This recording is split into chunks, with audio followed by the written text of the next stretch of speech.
everybody. Welcome to the WhatCulture Gaming Podcast. I'm your host, Scott Taylor, joined by Ben Roytainer. Hello there. And WhatCulture Music's own and WhatCulture Horror's own, James Dowse. Hello. Hello. We thought we'd gather together as a trifecta of Halo fans to just sort of ponder every last bit thing that's going on with the franchise. It's a bit of a mixed bag, and I'm going to ask a loaded question because I think it'll result in, some charged answers. Do either of you still care about Halo? Absolutely. It's all right. I like to feel like I do. It's all right, innit? It's been a little bit skew-whiff. I think that the last time that it was truly great might have been back with Reach. And as much as I've played all of them and I've played thousands of hours of Halo in my time, Dowse, I was going to ask you, what's the thing, because you've played a lot more of the Master Chief Collection than I have. I think you stuck with it over the years, even when it was quite spotty. What's the thing that keeps you going back to it? Do you still think that it works in like a modern shooter context? It's very much a retro shooter. I go back in time when I play those games. I'm back in 2010, 7 for 2001 and all that. And the world was area. safer. Yeah, exactly. But I play it knowing that it's old. And Right, I think okay. that's what makes it fun. I don't play it as a modern shooter. I play it as a retro, I guess. Could you call it a retro shooter? I guess you can. Well, that was one of the things I was going to say about, because I dip back into the MCC every now and then. I just have it installed all the time. It's like it is one of those casual games that you drop into.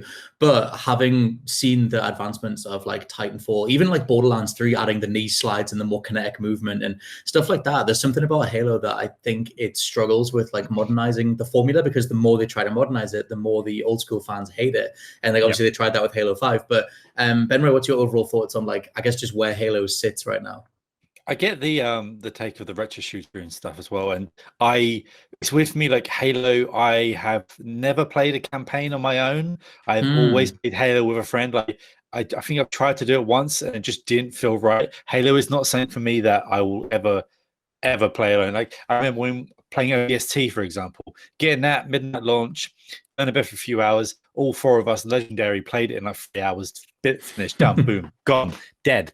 Although I say that Halo, there were times when you didn't have the internet, you could just get a few games. But yeah, for me, it's a solo. It's not solo experience. It's one that I've always played casually, mates, and you exist there so they can get the heroic trophy, the legendary difficulty trophy, and you're the sponge on easy, just go shoot me grunts sort of thing. But when you talk about the combat, it's weird because all these things that they tried to add to Halo over the years have just kind of watered down the experience. I mean, the jetpack's cool, I think, but everything else is And I think the going into a bit more of the combat stuff, the grappling hook, I feel as we saw bits of that, and I feel as it looks slow though, I feel like this might be what I would say as well, the perfect addition to the combat, because I like the pace of it. I wouldn't mind Chief moving a bit faster, but for me, it feels like the Halo that I want, and I don't want Halo to be Modern Warfare. You know what I mean? Yeah, That's a ramble, but I'm trying to get my point over. I think but you make a good point in terms of what they can bring to the table that isn't going to annoy everybody. Because I remember in the run up to Halo 5 when it was look down. As soon as they brought look down the sights to every weapon, everyone was like, "Oh my god, it's Call of Duty! You guys don't know what you're doing anymore." And it's not Halo anymore, and whatever. And obviously, that's we're 5 years later now, and their big sort of forward step is open world and the grappling hook. And so far, obviously Halo Infinite has had a bit of a mixed reception, but the grappling hook implementation went down pretty well in terms of it being the next thing you can do in a Halo game.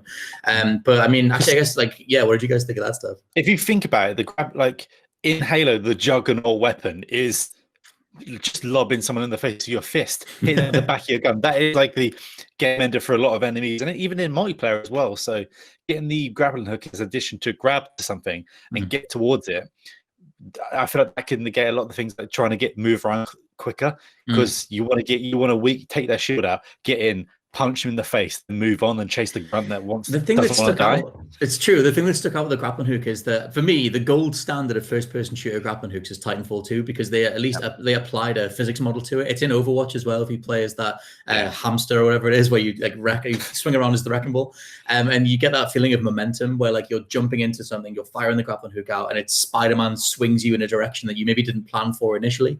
And I like that you can you feel the movement of that in a way that direct to point grappling hooks don't do. And that's the thing. If you're gonna be Halo, you're the big innovator in the first person shooter genre. I was a little bit, wasn't good or anything, but I was a little bit okay, you've done a grappling hook, you've done an open world. I it's see weird what you've done. is if you think about it in that context, if you use the grapple, because I mentioned if you grappled like a grunt, you wouldn't fly towards it, you'd pull it towards you. Or if you play like most enemies, you'd end up pulling them towards you rather than going that way. So it's probably a weird like sci-fi space thing that they've got around with somehow being I don't know where the game, if it's going to be all set on the Halo or if it's going to go to another planet. So they might get around it that way. But yeah, I know what you mean. It does seem a bit off. Well, apparently the original plan was to make all of a Halo completely open world, and then that thing got scrapped halfway through development, and they've sort of pivoted back into the open world chunks that they have now. But yeah, Das, what did you think of the Halo 5 stuff? I think what will be interesting is in Halo 5 with the combat system, you had a lot of armor abilities tied to the controller. You had Spartan shoot downwards. That was one. And then slide. That's what they called it. Yeah, there. And then clamber. You had all of these armor abilities, what you had in Halo Reach and in Halo 4, where there was just individual like run or whatever. Everything was in one controller. So it was quite cool. And now they're getting rid of it all, potentially, for a grappling hook. So like I've spent all this time getting used to all of these new abilities for it to now be a grappling hook. It'll be interesting. I think personally, as we just said then, it's a bit slow because obviously he's a 500 million ton machine man. I'm not thinking of that though. Like in the gameplay, I'm not thinking like I'll go with whatever they can convince me is, you know, like applicable in that context. Like they spent that whole reveal being like, it's the fanciest grappling hook ever. It's the most like high tech alien thing ever. Like if that pulls Master Chief along, you know, the landscape in a few seconds, I'll go with it. Like I don't need it to make, I guess, realistic sense. Yeah. You say all these abilities tied to that, and they were for the however long it took me to beat that game, just going through it. But like grabbing and stuff like that can just be in there without having to be activated, I guess. Like that, like certain abilities like the ground and just they don't seem to me worth being standouts. They seem like a thing that were shoehorned in and just like have grown since then. Like I never really enjoyed the abilities in Reach myself. I like the jetpack. I feel like that should be a thing. It just helps, especially with the more vertical Halo levels, and especially in multiplayer. Like they're literally arenas rather than like a landscape, and it's always fun to get up there and just punch someone in the face. Really. One thing that I think Microsoft are kind of pushing forward with, or at least to me, this like you guys might not agree with this, but I feel like they're trying to like bulk out their franchises in like a traditionalist feel, kind of like Nintendo, where it's like we're going to go back to like Gears of War. Like Gears 5 is the strongest Gears has been in years, and it's like, but the gameplay is still very much rooted in how it was in the 2000s with like minimal fundamental changes for the betterment of that fan base. And like Ben Royd, obviously you're a massive fan, but I think that they're playing they're played into like a traditional feel, and it's like okay, like I mean on Nintendo's side, like they take incremental steps forward with each particular franchise. Like the latest Kirby and Yoshi games are nigh on the same as the older ones, like, you know, in terms of like base mechanics. So it's one of those things where like in Xbox's case with Halo, it's just maybe it's such an intentional thing to be like, well, we're just going to keep it as traditional as possible. We're not really going to shake things up. It's just going to have the grappling hook. But for me, as someone who champions new stuff and really wants like big innovations, I just wonder if Halo's the franchise that can even do that anymore, whether people just know exactly what they're getting at this point. It seems like Halo kicked off something like the big bang of console first-person shooters, and it's kind of remained there. And I don't think it's remained there. No, it remained there and not spread out and sort of grown and expanded. Whereas everything else has come out of it, sort of thing. So it's just stayed in its bubble. Whereas, like, you go back to the Gears thing. I mean, Gears of War, like, basically convinced the Rockstar to put cover-based mechanics in GTA pretty much. Like that's sort. If you can influence the GTA, I'm stealing other people's words here before, then like it's big time. And it's weird. Like they've added little things over the time. Like you can now jump over and punch someone as you get over, and you can counter that. But yeah, it's hard to rip it out and start again when people like me are so rooted in what they want. And I think they're trying to go back to what older Halo fans want rather than this new Master Chief collection generation of people. We should talk about that. We should talk about that stuff because Dallas, you said before we were recording that like you quite like the art direction that they're going for. The score is very much old school Halo. As soon as you hear those drums kick in, it is old school Marty O'Donnell style Halo. And then the level layout, the art direction is very much canoeing Silent Cartographer. It's just sort of like, hey, remember when you played that in 2002 and it was amazing? Like that's what they're kind of going for. Did that totally work on you though, as like a bigger sort of Halo fan? Definitely on terms of 343's Halo games, the music was, as you said just then, it sounded like a Halo game, and it has, well, when was the last time? 2012, wasn't it, Halo 4? And they don't ever put the dun music in Halos anymore. I don't know why. That's the theme tune, and I don't think I've heard that since 2007. Yeah, it's been a long time. It wasn't even in Halo Reach. It's like, why? You finished the fight. The fight was finished. That never got woken up. They did for the Halo 2 Anniversary Edition. They went back and got Steve Vai and did like a more sort of riffy version of the original Molnir mix. But I, for me, I'll still take the Molnir one. I think it's more. Halo 2 it's not subtle, but Halo 2 Anniversary is great.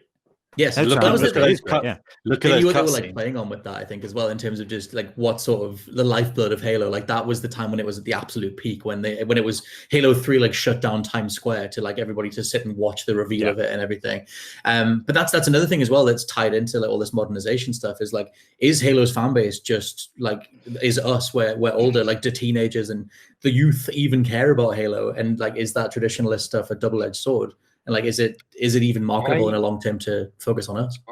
I think Halo being so tied to Xbox because it basically launched Xbox, and it could be the reason why the brand exists today. Yep. I think because it's so tied to that brand, and after the Don Matrick era tanked the brand, I think like it tanked Halo as well at the same time. Because we don't know how many Xbox Ones are ever sold, but like that's how many people, until they start putting it on Steam, are ever going to play those games now. Whereas you've got like on the other side, Sony's like, yeah, we're good and we're sending loads and people are playing our games and but Halo just sort of like tanked with the brand, I think. Do you think that if the Xbox One, if say Don Matrick had absolutely slayed that presentation, he didn't do the interview with Jeff Keighley, he got everything spot on, and they landed the Xbox One, and we're all just loving the Xbox One, all the momentum from the 360 carried forward, do you think that Halo would still be in the position that it was after Halo Reach? Because for me, it's way more on 343 side than we'd be playing Halo. I mean, apart from the 343 issues, we'd probably be playing Halo 7 now. So yeah, they probably would have milked it a hell of a lot faster. But it's just, I mean, I like Halo 4 a lot, but it's just, I was going to say, they had Halo 4, which was a year prior to Xbox One. Not too sure why they didn't just make it an Xbox One release game. It's something about the Prometheans though that I could never get with. I felt like the campaign was decent. It was a decent thing. The multiplayer was just a bit Halo Reach Point 2. Well, like, that's another thing as well, is like you have one of those like typical cases of a development studio, a team of creatives moving on and giving the IP to someone else, like Crash Bandicoot. I mean, we'll see how Crash 4 is, but Crash was never as good as his original Naughty Dog run. In the hands of someone else. And like you can argue back and forth on Gears versus like Cliff Bleszinski's original trilogy. Like obviously Gears Judgment was a bit of a down point, and they sort of come back with 4 and 5. But in Halo's case, 343 have the word struggle has definitely like applied to 4, 5.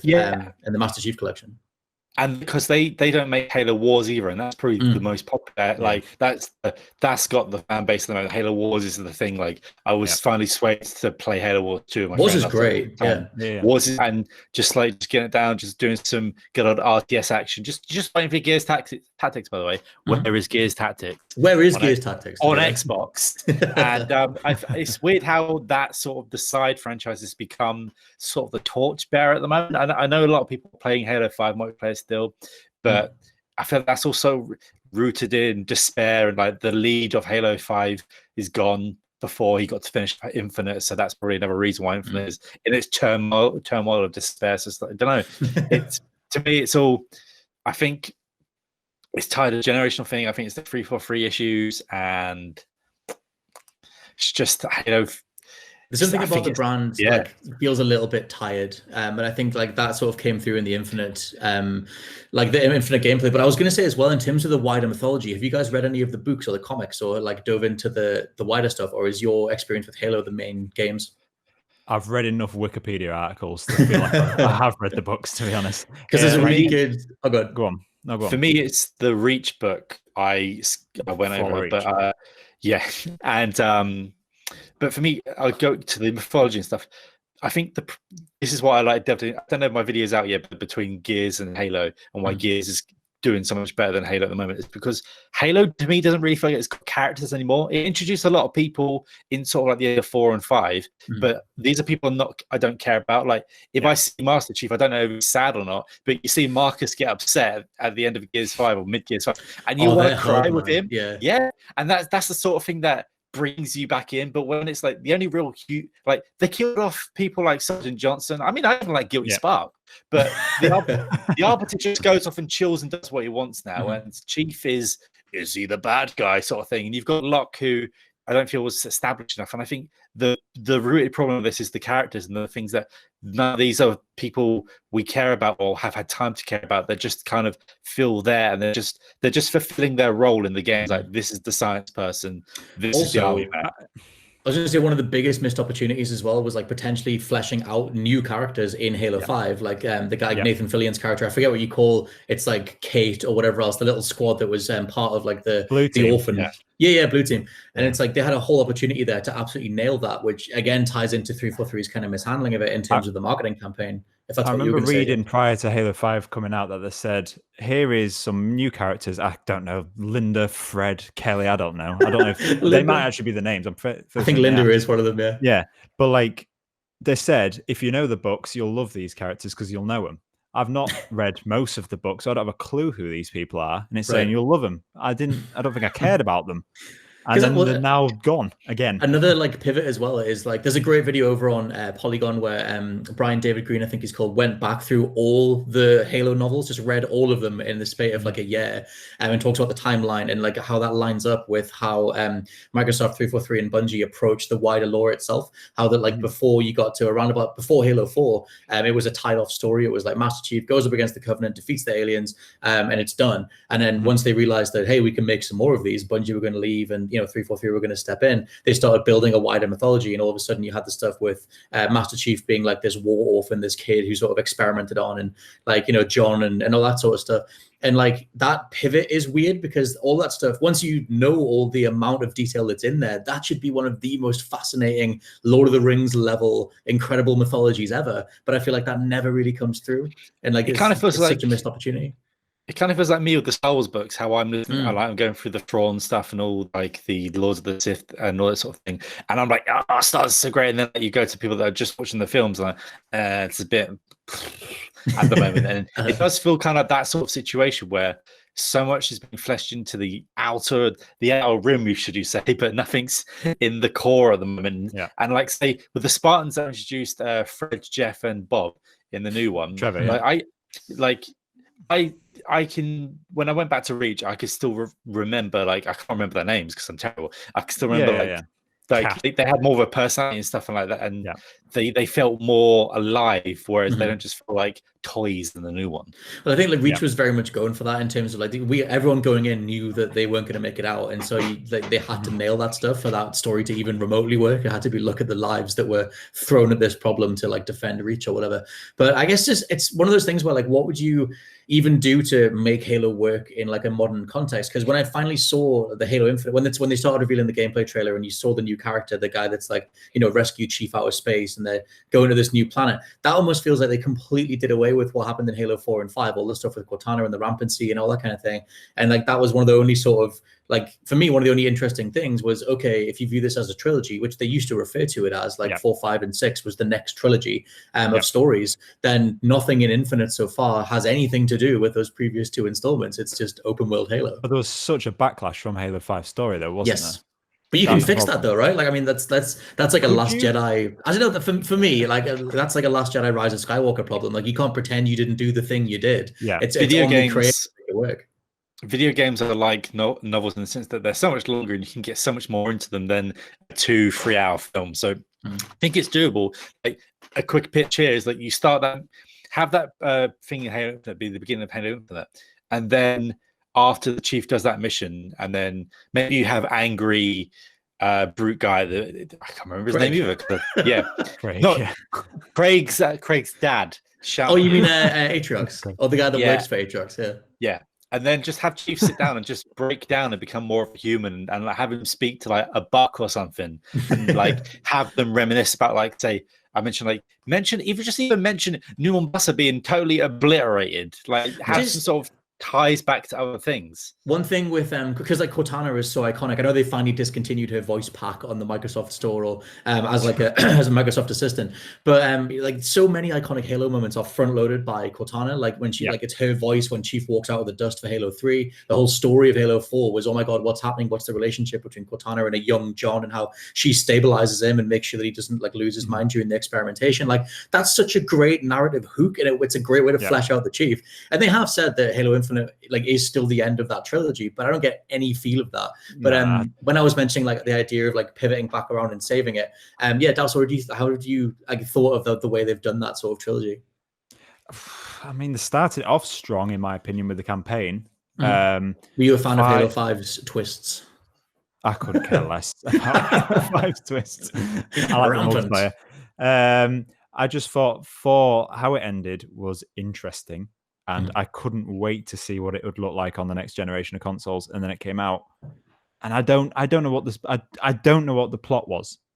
I don't know what happened in Halo 5. I don't understand. Cortana's a bit mad. It was the chief was the bad man, and Locke was going after him. Wait, he wasn't, because he wasn't he was doing the secret thing, but he couldn't tell them about the secret thing because of story stuff.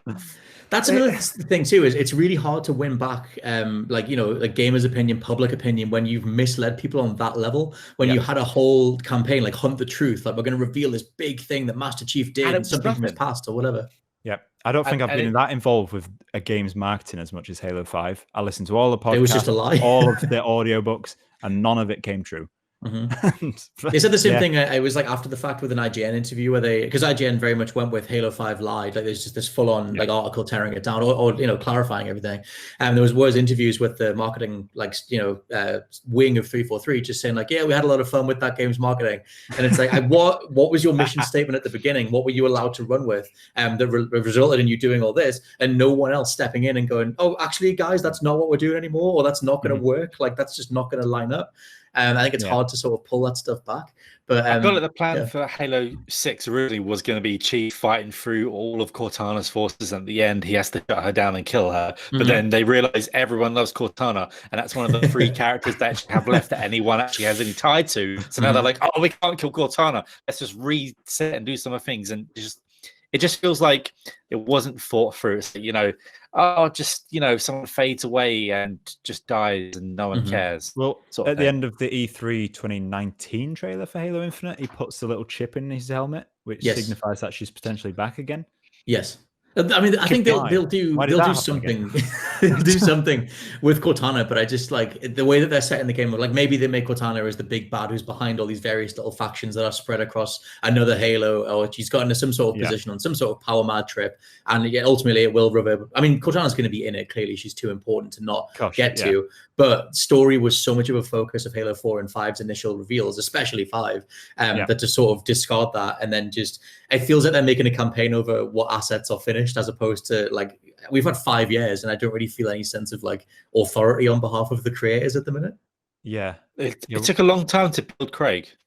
That's another thing, is like one of the biggest takeaway points of that reveal was what is ostensibly like a texture bug, where you got this weird looking half animated face that is part of one of the brutes. It's just a weird thing to go with, but yeah, I guess like going forward, because Benroy, you play an absolute ton of Gears. Like, do you think they should because I know you've just published a video, or you're about to publish a video on stuff that Halo Infinite can learn from Gears, but do you think the approach is character based and like seasonal, like getting a fan base involved on a week by week kind of basis? I think it's definitely the characteristics. It's tying characters in and making people care and want to see what happens next, and having a narrative that isn't simply a lie. Like for me, I came up on the point that you look at Halo's characters, there's no one you can relate to. Halo 5 looks pretty, but I don't care about these environments or anything. It just feels like blah space stuff. Whereas like with Gears 5, sure, it goes back to an old location, from Gears to A New Hope facility. And then for me, I had no idea that was coming. I was like, oh my, and just like pulls you into the nerddom, and then he wants you to pull in more, and it brings like the enemies, like the Prometheans as well, or another thing that I have never cared about. And sure, you can just do the Covenant, but you can just change them a bit. Like say with the Locusts and the Swarm, they in that game they tied them even more together and just made it feel like a cohesive unit. So now it feels like a complete saga, whereas Halo feels like these games and then these 2 games, and it feels so separate.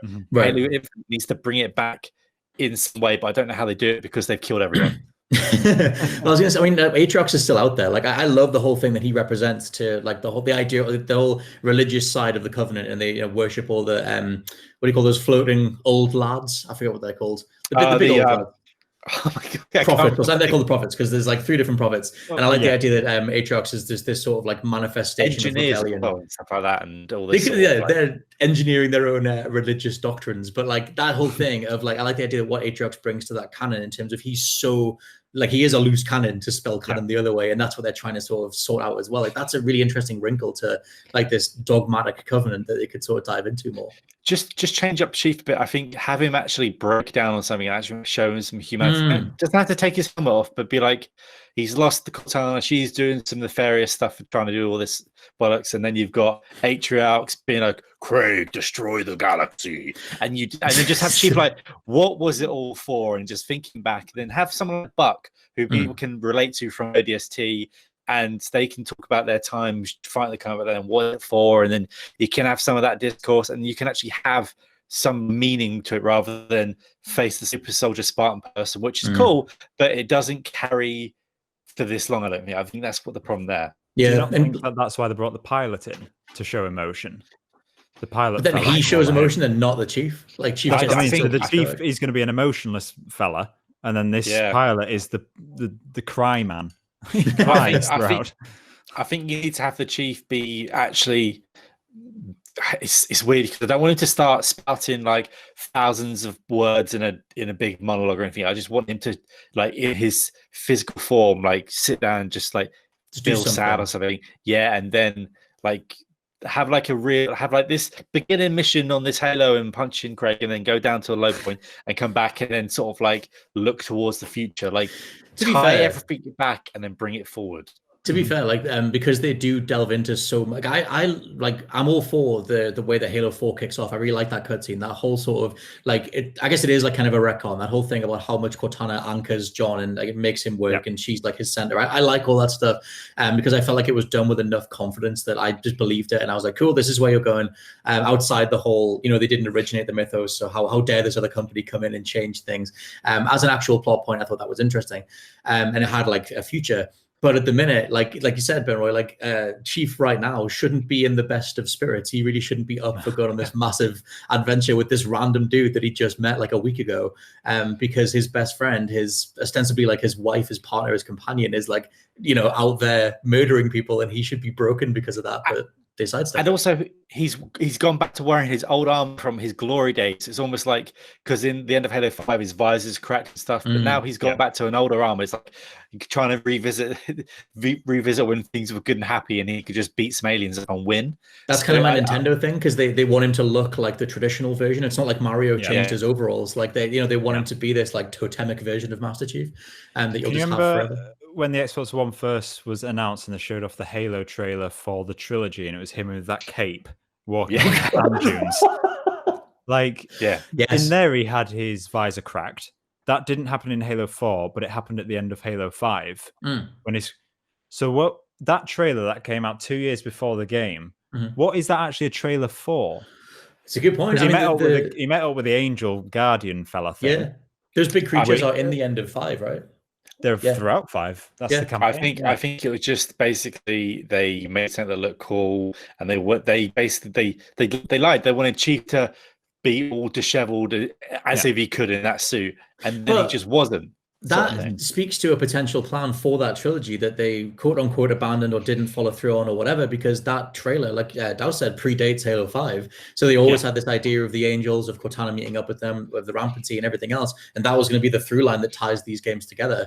But at the minute, it's because going into Halo Infinite, it doesn't feel like the climax of a trilogy or even a bridging point into something else. Yeah, 5 was just 4 groups of Spartans versus 4 groups of, I don't know what you call Locke and Buck and all that, but a group of like supers chasing another group of supers and thinking out, actually we're all super friends. We're actually all just super friends. That was the thing. It was all sort of like skated over. Then they met up with the Arbiter as well, didn't they? And Halsey. And where are they now? All the Halsey stuff, like all the Spec Ops, the Spartan Ops stuff that they did in Halo 4. Off, didn't she?